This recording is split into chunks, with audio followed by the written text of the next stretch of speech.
आज की इस वीडियो में हम बात करेंगे class 10 maths new NCERT chapter 1 real number exercise 1.1 के क्वेश्चन नंबर 6 के सॉल्यूशन की। नमस्कार बच्चों, मेरा नाम है परम चौधरी। मैं आप सबका अनबायस्ड मैथ्स 10 यूट्यूब चैनल पे स्वागत करता हूं।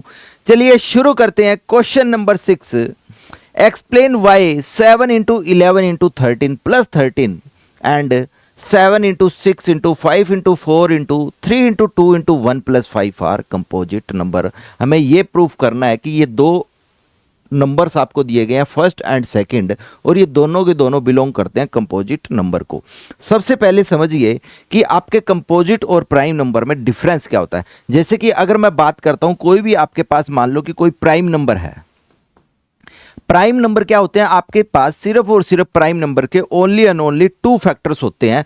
वो दो फैक्टर होते हैं, एक तो वो नंबर खुद और एक one and the number itself. The number itself. जैसे कि एक एग्जांपल लेता हूं मैं यहां पे। जैसे कि मैंने 5 ले लिए। 5 के सिर्फ दो ही फैक्टर हैं, एक तो 5 होगा, एक होगा। Means only and only two factors, जिनके सिर्फ और सिर्फ दो फैक्टर्स हो। तो प्राइम नंबर क्या हो जाते हैं? जिनके पास only and only two factors हो। जैसे कि एक 11 लिया तो 11 के दो फैक्टर कौन है? 11 इंटू में 1। सिर्फ दो ही फैक्टर हैं, तो हम बोल सकते हैं वो नंबर क्या होगा आपके पास? प्राइम नंबर होगा। और अगर हम बात करें कंपोजिट नंबर की, तो कंपोजिट नंबर में हमेशा याद रखिए आप, कंपोजिट नंबर के हमेशा क्या होंगे? मोर देन टू फैक्टर्स होंगे। मोर देन टू फैक्टर्स होंगे। जैसे कि मैंने कोई नंबर लिया आपके पास में यहां पे 9, तो 9 को हम ब्रेक करके लिख सकते हैं 3 इंटू 1। यहां पे आप देख पा रहे हो मोर देन टू फैक्टर्स हैं। कि अगर मैं 9 के फैक्टर्स की बात करूं तो 9 का फैक्टर 9 भी है, 9 का फैक्टर 3 भी है, और 9 का फैक्टर 1 भी है। तो यहां पे हम बोल सकते हैं कि 9 के मोर देन टू फैक्टर्स है, तो 9 आपका एक कंपोजिट नंबर है। जैसे कि एक एग्जांपल और लेता हूं मैं, 12। जैसे कि जिस टाइम आप 12 को ब्रेक करोगे, आप लिख सकते हो इसको 2 इंटू 3 इंटू 1। तो आप देखो 1 भी इसका फैक्टर है, 3 भी इसका फैक्टर है, 2 भी इसका फैक्टर है। तो 12 जो है इसके पास में मोर देन टू फैक्टर्स है। तो 12 को हम बोल सकते हैं 12 आपका एक कंपोजिट नंबर है। तो उम्मीद करता हूं आपको कंसेप्ट समझ में आया होगा। तो इसी कंसेप्ट को हम यहां पे अप्लाई करेंगे और प्रूव करेंगे कि ये नंबर आपके कंपोजिट नंबर है। सबसे पहला नंबर आपको दिया गया है 7 इंटू 11 इंटू 13 प्लस 13। इस नंबर को हम लिख सकते हैं, 13 कॉमन ले लेंगे दोनों में से, 13 इंटू 7 इंटू 11 बचेगा यहाँ पे, प्लस में फिर 1 आ जाएगा, और ये नंबर बन जाएगा 13 इंटू में 77 प्लस 1,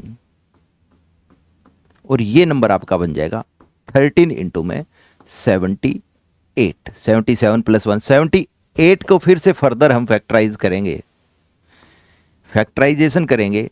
2 इंटू में 39, 39 फिर 3 से कटेगा, 3 13 जा, और ये नंबर बन जाएगा 13 1 जा। देख पा रहे हो आप, 78 को हम रिप्लेस कर सकते हैं 13 into 2 into 3 into 13 into 1, 2 into 3 into 13 into 1। तो यहां पे आप देख पा रहे हो कि इस नंबर को आप 13 इंटू 2 इंटू 3 इंटू 13 इंटू 1 में ब्रेक कर सकते हो। Means the given number has more than two factor. 1 भी इसका फैक्टर है, 13 भी फैक्टर है, 3 भी फैक्टर है, 2 भी फैक्टर है। हालांकि 2 इंटू 3 6 भी फैक्टर होगा, 2 इंटू 13 26 भी फैक्टर होगा, 3 इंटू 13 39 भी फैक्टर होगा, और 78 भी इस नंबर का फैक्टर होगा। देखो कितने सारे फैक्टर्स आपको इस नंबर के मिल रहे हैं। तो गिवन नंबर क्या होगा? आपका कंपोजिट नंबर होगा। और आप इसको ऐसे भी लिख सकते हो कि आपको मिल गया, मान लो कि आप 13 को आप लिख सकते हो, यहाँ पे शो कर सकते हो 13 जो है आपके पास में वो कौन सा है? आपके पास में फर्स्ट फैक्टर है, फर्स्ट फैक्टर।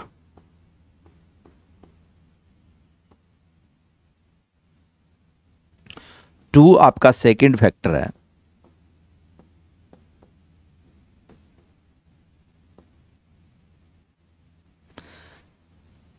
और 3 आपका थर्ड फैक्टर है,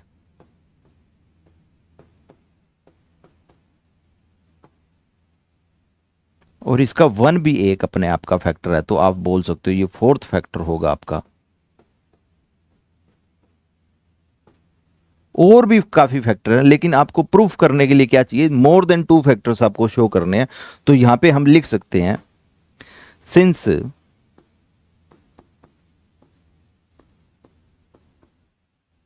the given number has more than 2 factor, more than 2 factors, therefore number is composite number, given number is composite number. जो नंबर आपको दिया गया वो क्या होगा, आपके पास में एक कंपोजिट नंबर होगा। अब करते हैं इसका दूसरा पार्ट, जिसमें हमें क्या दिया गया है, 7 इंटू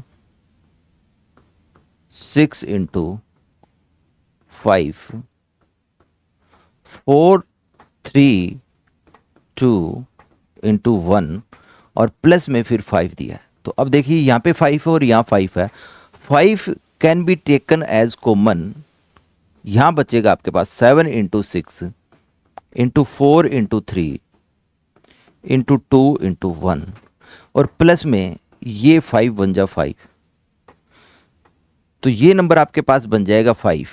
और इसका प्रोडक्ट करेंगे अब हम, 7 6 जा 42, 4 3 जा 12 2 जा 24, तो 42 को हम 24 के साथ मल्टीप्लाई करेंगे, ये बनेगा 24 2 जा 48, कैरी 4, 24 4 जा 96 प्लस 400, 1008 बन जाएगा ये नंबर आपके पास,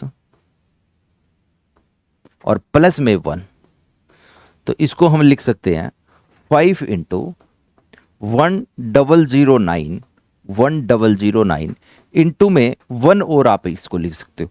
तो आप यहाँ पे देख पा रहे हैं the given number can be expressed as 5 into 1009 into 1, means दिया गया जो नंबर है उसका फैक्टर 1 भी होगा, 1009 भी होगा और 5 भी होगा, और आपको दिख रहा है मोर देन 2 फैक्टर्स हैं। तो इस नंबर को भी हम बोल सकते हैं the given number is again the composite number. तो यहां पे भी आप लिख सकते हो ये आपके पास में फर्स्ट फैक्टर होगा,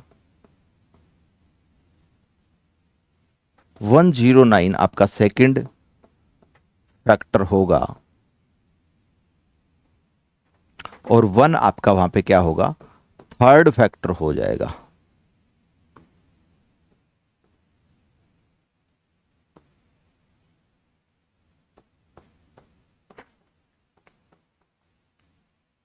तो आप यहां पे लिख सकते हैं since the given number has more than 2 factors,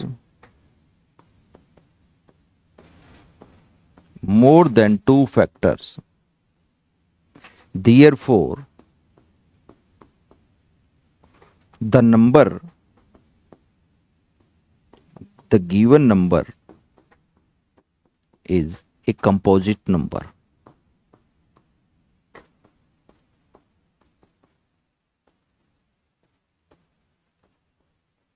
उम्मीद करता हूं आपको सॉल्यूशन समझ आया होगा। 2 एक्सप्रेशन दी है, हमने जस्ट क्या काम किया है, इनमें इनको सोल्व करके हमने ये बताया है कि मोर देन 2 फैक्टर्स होंगे तो गिवन नंबर कंपोजिट होगा। सेम वहीं पे हमने किया है, हमने 3 फैक्टर बता दिए, 1 2 3 3 फैक्टर्स हैं, the given number is also a composite number. तो बच्चों इस तरीके की बेहतरीन वीडियो के लिए आप चैनल को जरूर सब्सक्राइब करें, और अगर आपको लगता है कि आने वाली नेक्स्ट वीडियो की नोटिफिकेशन सबसे पहले आपको मिले तो बेल आइकन को प्रेस करना ना भूलें। और अगर आप चाहते हैं कि इस क्लास के पीडीएफ और क्लास 10 के नोट्स आपको मिले तो आप टेलीग्राम पे मेरे से ज्वाइन हो सकते हैं, वहाँ पे आपको लिंक मिलेंगे और आप पीडीएफ फाइल्स को डाउनलोड कर सकते हो। और टेलीग्राम का लिंक आपको इस वीडियो के डिस्क्रिप्शन बॉक्स में मिल जाएगा। चलिए फिर मिलते हैं आने वाली नेक्स्ट वीडियो में, तब तक के लिए thank you and good luck all.